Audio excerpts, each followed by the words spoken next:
Northern Wisconsin, late 19th century, was not a place that forgave mistakes. Winter did not arrive gently. It came fast, settled hard, and stayed longer than any man wanted. Once the snow buried the trails, survival depended on preparation, not courage.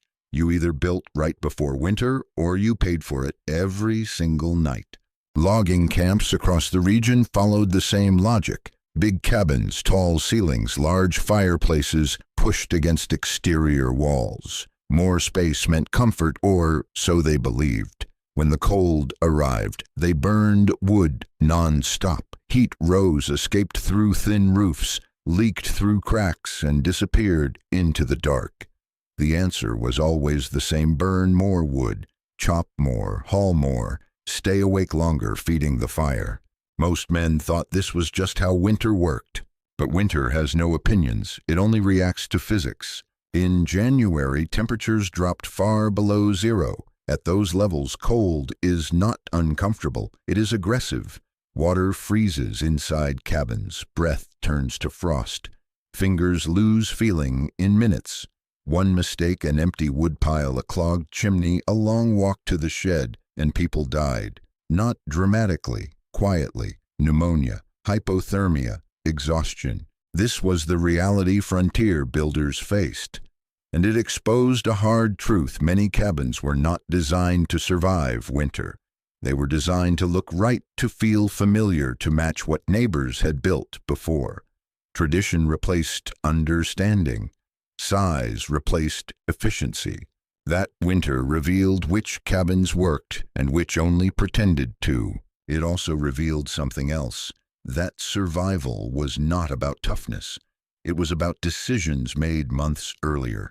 Wall thickness, roof weight, fire placement, the size of the space you asked your fire to heat. Most men never questioned these things. They copied what they had seen. One man did not. While others built large and hoped for the best, one hunter chose to build small, heavy, and deliberate. He ignored opinion and focused on outcomes: warmth, fuel savings, endurance through the night. The winter of 1891 did not just test cabins, it tested assumptions, and before it was over, it proved that most frontier builders were fighting the cold the hardest way possible. The season didn't care who was right, but by spring, the numbers would. On the American frontier size was confidence. A large cabin meant success. It meant strength, independence, and permanence. Men built wide floors, tall walls, and high ceilings because they could. Timber was plentiful. Space felt free. No one worried about excess when trees seemed endless. But winter punished excess first. A large cabin holds more air. Air must be heated before anything else feels warm. The more cubic feet of air inside a cabin, the more fuel it takes to raise the temperature and to keep it there. Frontier builders rarely thought in terms of volume. They thought in square footage, a mistake that cost them every night once the cold settled in. High ceilings made the problem worse. Heat rises. In tall cabins, warmth collected near the roof where no one lived, while cold air pooled at floor level where people slept, worked, and walked. Men sat close to roaring fireplaces, while their boots froze solid beneath them. They mistook firelight for heat. The typical American cabin placed its fireplace against an exterior wall. This felt logical. Smoke went straight out. Construction was simple, but this design dumped most of the fire's heat outdoors. Flames warmed the sky more than the room. Chimneys became heat drains instead of assets. The response was predictable: bigger fires, longer burns, more wood. Night after night, men woke to feed flames because if the fire died, the cabin turned into an icebox within hours. Rest suffered, judgment suffered, accidents followed. This was not strength, it was inefficiency. Frontier Americans believed winter survival meant overpowering the cold. They treated heat like a consumable resource, instead of something that could be managed. No one asked how long heat stayed in a cabin after the fire went out. No one measured retention. If it felt cold, they burned more. That thinking worked when wood was close and winters were mild. In deep cold, it failed. The tragedy was not ignorance of effort. These men worked hard. The tragedy was ignorance of physics. They built cabins that demanded constant fuel input to stay barely livable. When fuel ran low, so did time. The frontier rewarded efficiency, not pride. And winter exposed cabins that were built for appearance instead of survival. Jacob Vinter did not arrive in Wisconsin with new tools or better timber. What he brought could not be unloaded from a wagon. He carried it in his head and hands, shaped by winters far older and colder than anything the American frontier had yet endured. He grew up in Norway, where winter was not an event, but a condition. Snow stayed for months. Fuel was limited. Mistakes lasted all season.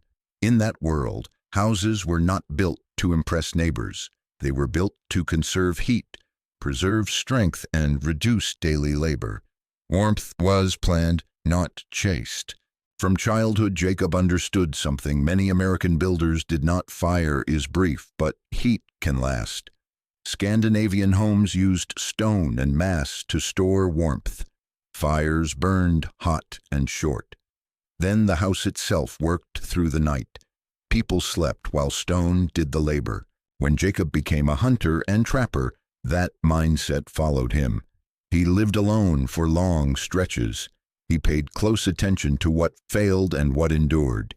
He watched American cabins burn wood without rest and still go cold by morning. He saw men mistake activity for efficiency. Jacob did not argue, he observed.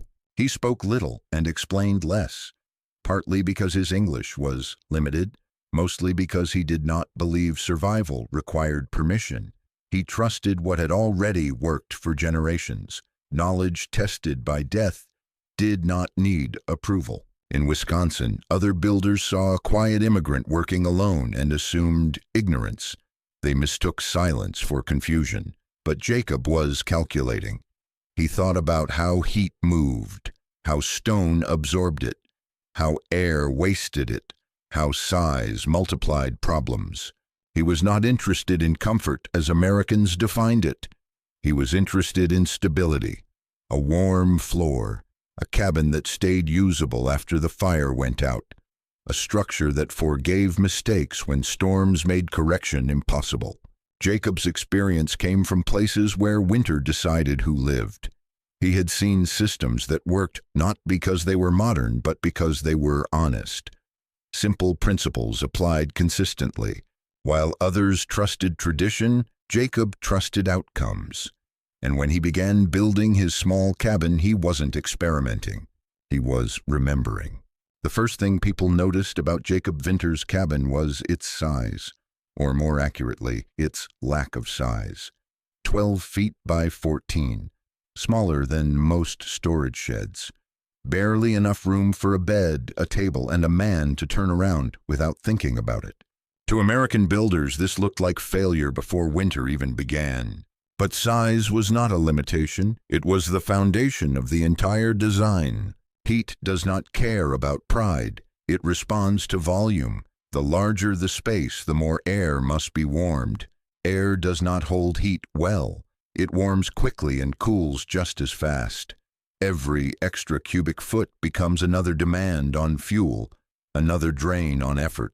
Most frontier cabins measured 400 to 600 square feet, with ceilings 8 feet high or more. That created thousands of cubic feet of cold air that had to be heated again and again. When the fire slowed, the temperature dropped fast. Those cabins were never warm. They were briefly less cold. Jacob cut that problem at the source. His cabin had less than a third of the air volume of a typical logging cabin. The ceiling sat low enough that a tall man had to duck. That was intentional. Heat stayed where people lived. No wasted space above their heads. No warm air trapped near rafters. Small space also meant faster saturation. When Jacob burned a hot fire, the heat filled the room quickly. Walls, floor, and objects absorbed warmth instead of letting it drift upward and disappear.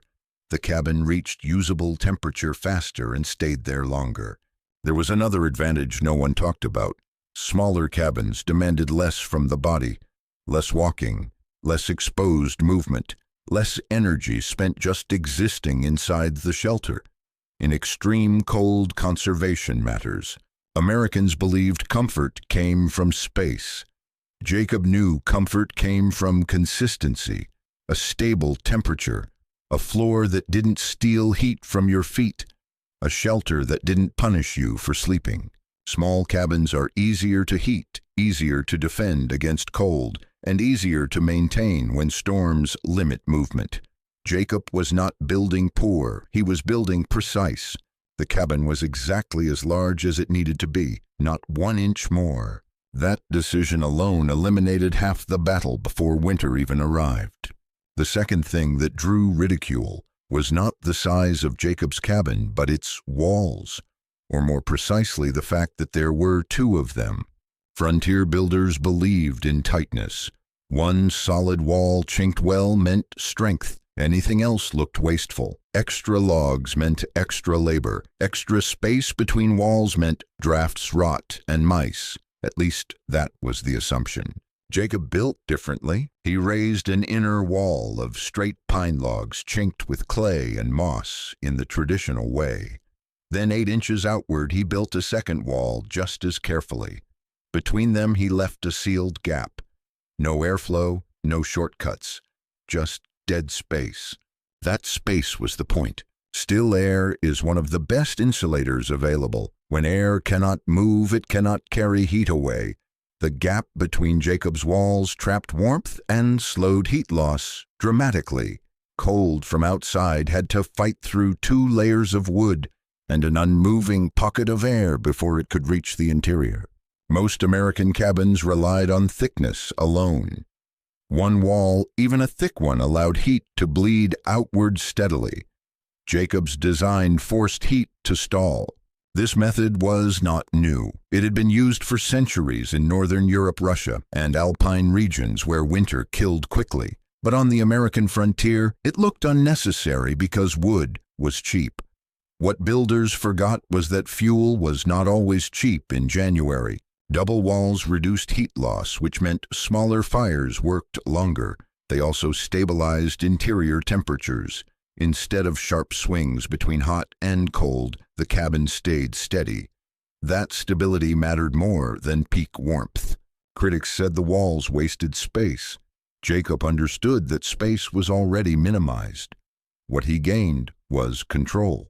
There was another benefit few noticed: moisture. In single-wall cabins, condensation formed where warm air hit cold wood. Over time, that moisture froze rotted logs and weakened structures. Jacob's air gap reduced condensation and protected the inner wall. The double walls were not decoration, they were insurance. People laughed because they saw extra work with no obvious payoff. They judged with their eyes instead of their hands.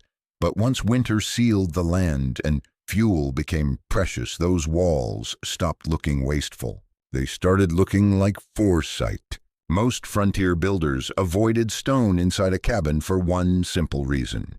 Stone feels cold. Step on it in winter and it steals heat from your feet. Touch it with bare hands and the cold bites back. To many men, stone was the enemy. Jacob Vinter understood the difference between feeling cold and being cold. Stone does not create cold, it absorbs heat. That same property that chills your boots can also store warmth for hours if the stone is heated properly. Jacob wasn't afraid of stone because he knew how to use it. He selected river granite deliberately, not limestone, not sandstone. Granite is dense, heavy, slow to change temperature. That density is what makes it valuable. Light, porous stone heats fast and cools fast. Granite heats slowly but holds energy long after the fire dies. Jacob hauled more than 3,000 pounds of it by hand. Not because he liked hard work, but because the math demanded it. Thermal mass works by scale. A few stones do nothing. A continuous mass changes everything. The stone foundation extended inside the cabin walls. It wasn't just holding the structure up. It was part of the heating system.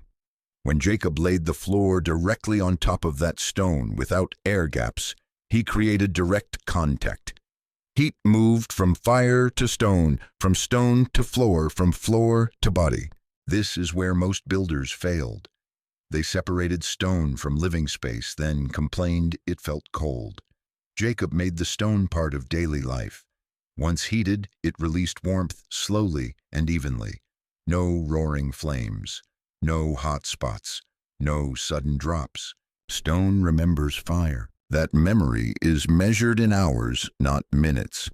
While air cools quickly, stone gives heat back at a controlled pace.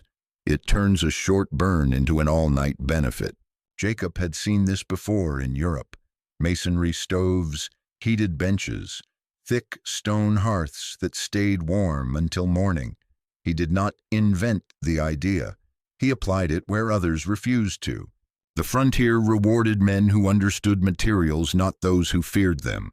Stone was not a luxury. It was a tool. Used correctly, it turned fire into stored energy. And stored energy is what keeps you alive when the flames are gone. Most frontier fireplaces were built for one purpose: visible fire. Big openings, tall flames, immediate warmth. They were designed to feel powerful, not to work efficiently. Once the fire died, so did the heat. Jacob Winter built something different. His firebox was small, almost unimpressive.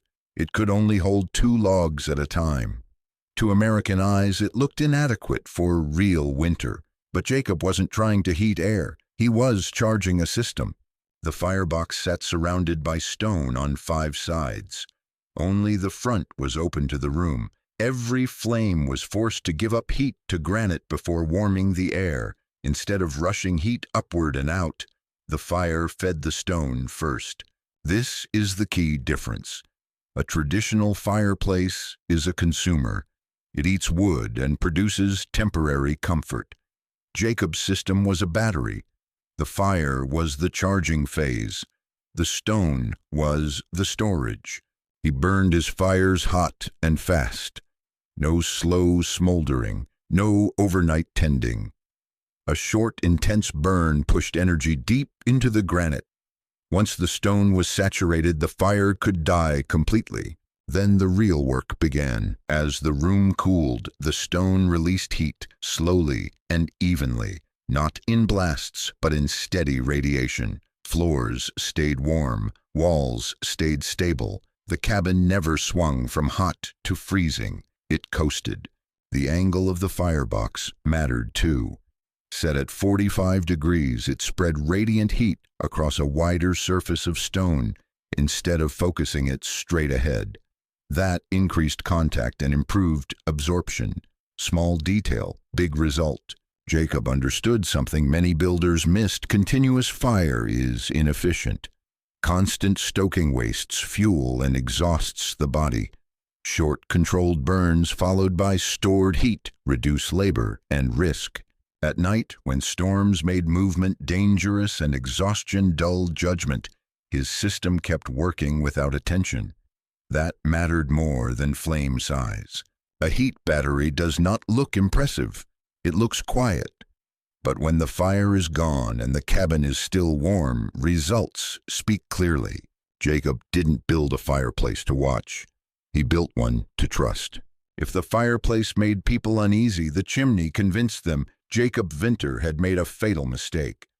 Frontier builders believed chimneys should exit as quickly as possible. Straight up. Straight out. The goal was to remove smoke before it could cause trouble. Jacob did the opposite. His chimney rose through the interior of the cabin for several feet before turning and exiting through the roof. To experienced builders, this looked dangerous. More interior chimney meant more smoke risk, more heat loss into masonry, more places for draft to fail. They misunderstood the purpose. Jacob knew that every degree of heat moving up a chimney was energy already paid for with wood. Letting it escape immediately was waste. By routing the chimney through the living space first, he forced that heat to work before it left. Those 3 feet of stone and clay inside the cabin absorbed heat from the exhaust. The chimney itself became part of the heating system. Instead of acting as a drain, it acted as a radiator. Warm stone gave heat back to the room long after smoke was gone.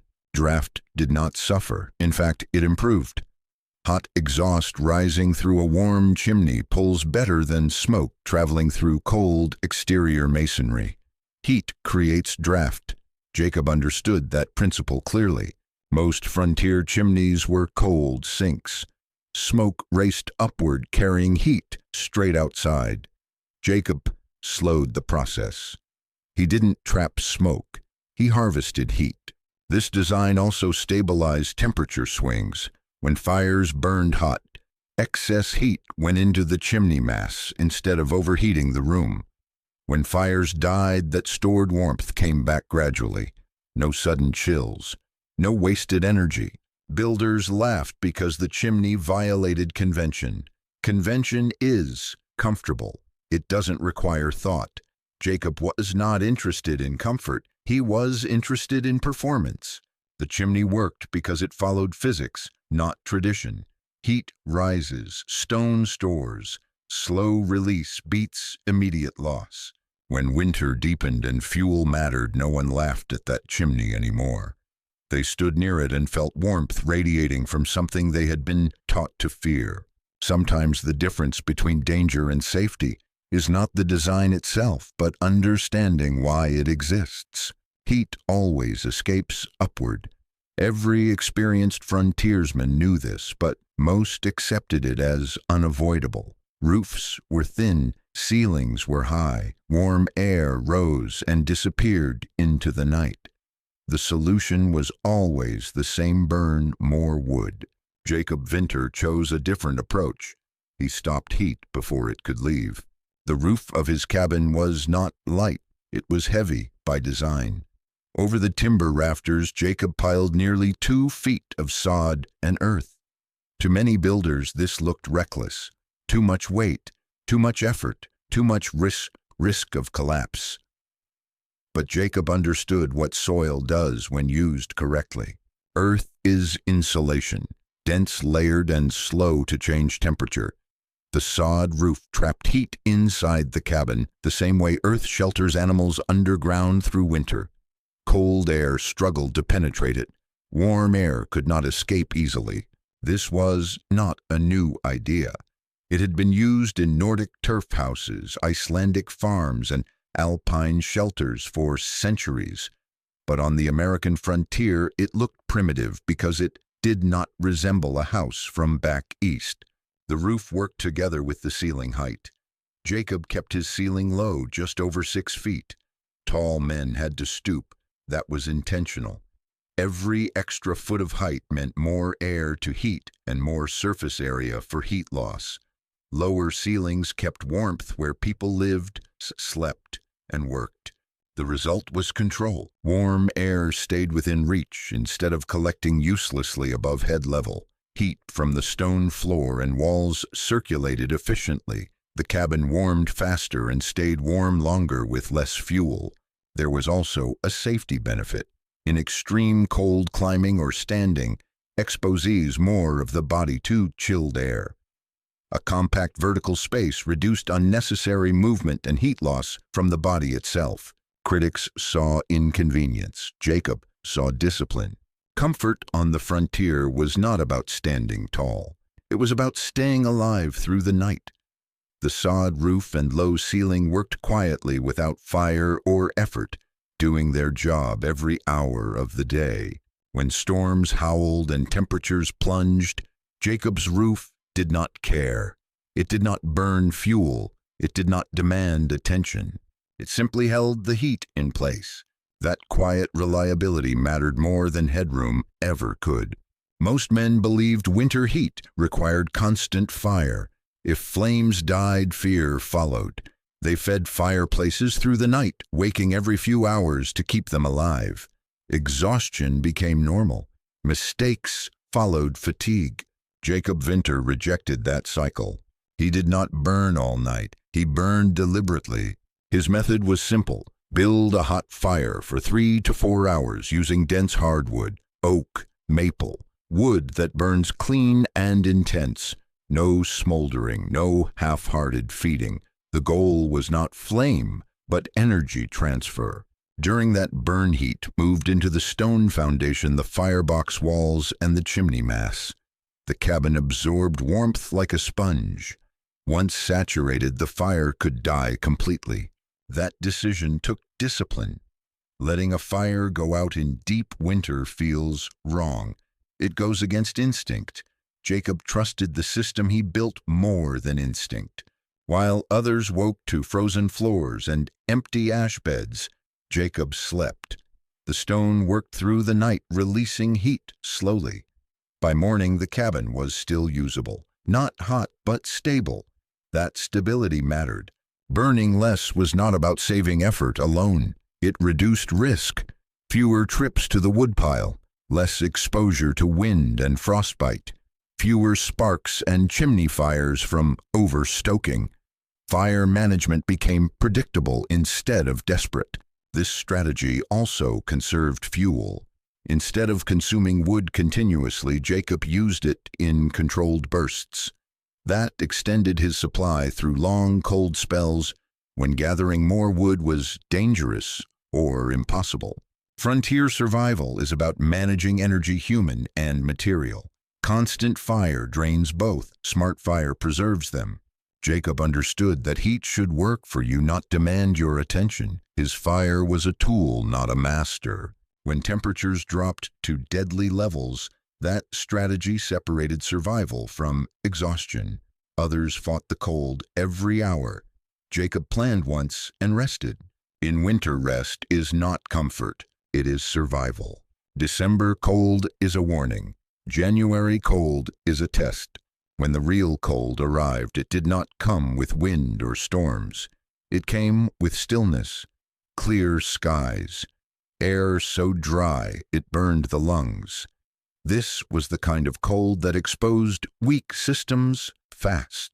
Temperatures dropped below zero and kept falling. At night, the mercury sank past 20 below, then 30. In the logging camps, routine collapsed. Men stopped working. They stayed close to fires and waited. No one trusted the cabins to hold. In most shelters, fires burned non-stop. Woodpiles shrank fast. Floors froze hard enough to numb feet through thick boots. Water buckets turned solid within an hour. Men slept in layers, waking stiff and exhausted. Jacob's cabin faced the same cold. The difference was what happened after the fire went out. He burned hot for several hours, then let the flames die. No overnight feeding, no panic. When morning came, the stone floor was still warm to bare feet. The air was cool but livable. The cabin had coasted through the night on stored heat. As temperatures plunged further, the contrast sharpened. Other cabins grew colder, even with larger fires. Heat escaped as fast as it was made. Jacob's cabin stayed stable, not because it produced more heat, but because it lost less. This was the moment theory became proof. Extreme cold removes excuses. It does not care about effort or tradition. It rewards systems that work and punishes those that don't. Jacob's design did not struggle. It performed exactly as intended. The cabin became a quiet anomaly in a frozen landscape. Smoke rose gently from its chimney instead of pouring out in desperation. Inside, one man lived without constant fire, without exhaustion, without fear of waking frozen.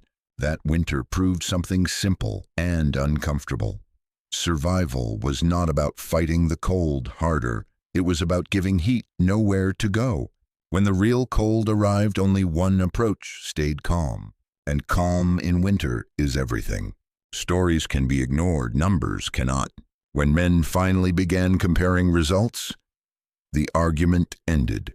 Jacob's cabin was not just warmer, it was measurably different in ways that could not be explained away. Start with fuel. In the worst stretch of cold, Jacob burned roughly 1/4 cord of hardwood over several days. Nearby cabins burned close to 2 full cords in the same period. That was not a small difference. It was an order of magnitude. Now, temperature. Outside air dropped to more than 30 degrees below zero. Inside, most cabins, even with constant fire temperatures, hovered near single digits. Cold enough that water froze indoors.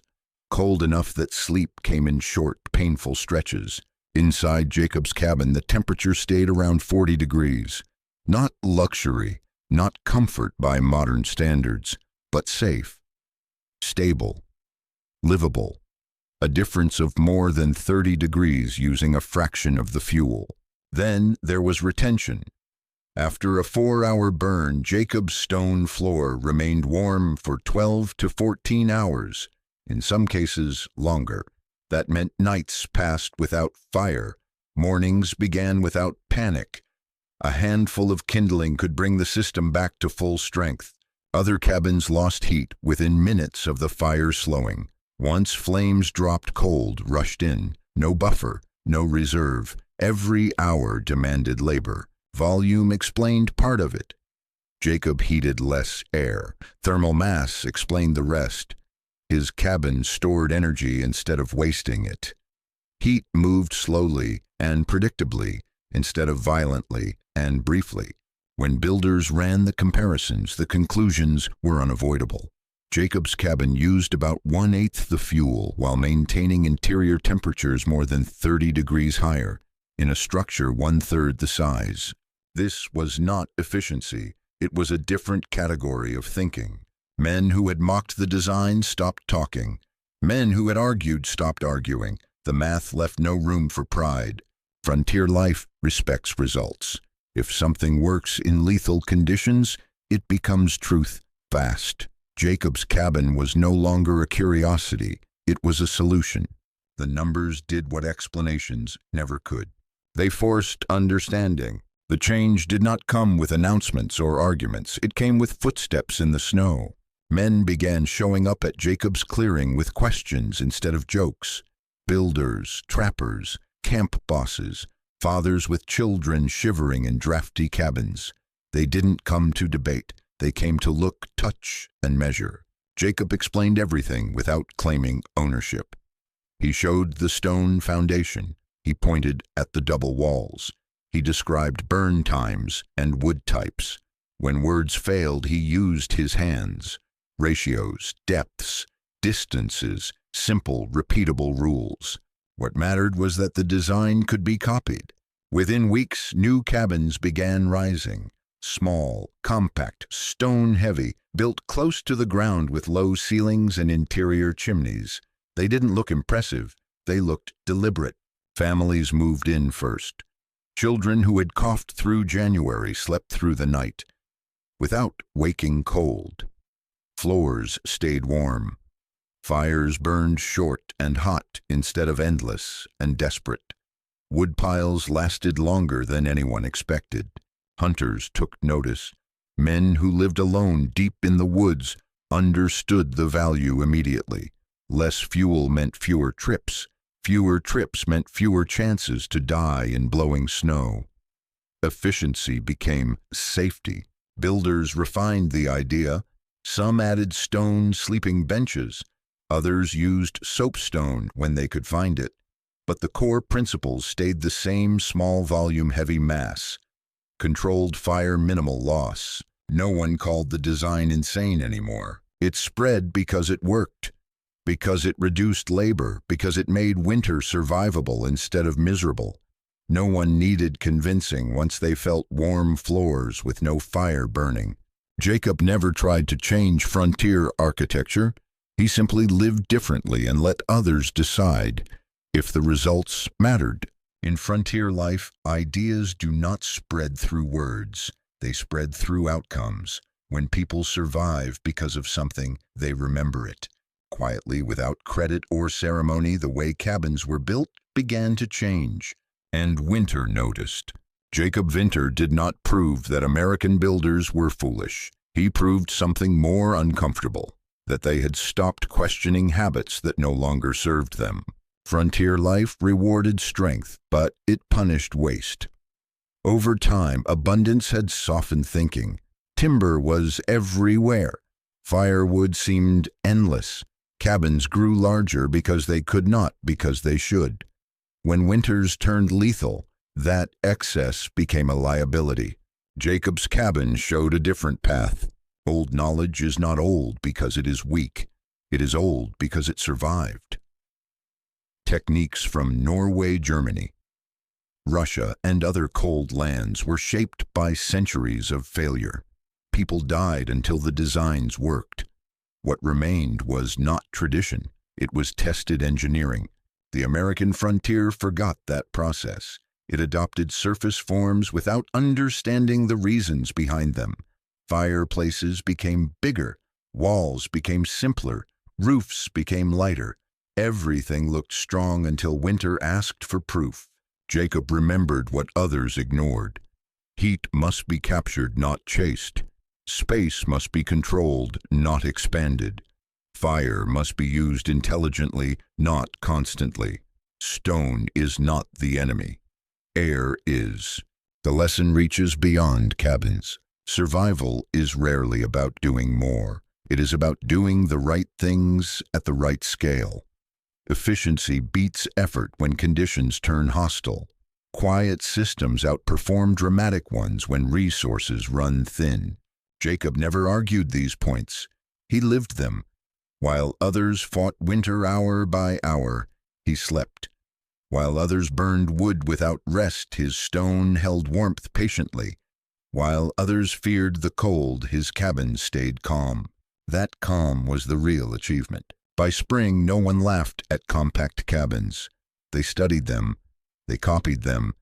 They trusted results over pride. The frontier adjusted as it always does when reality leaves no room for excuses. The lesson was simple and enduring. The smartest solutions often look unimpressive. They do not shout. They do not waste. They work when everything else fails. Jacob Winter did not invent something new. He remembered something useful. And in the kind of winter that decides who lives and who doesn't, remembering can be the most powerful tool a man has.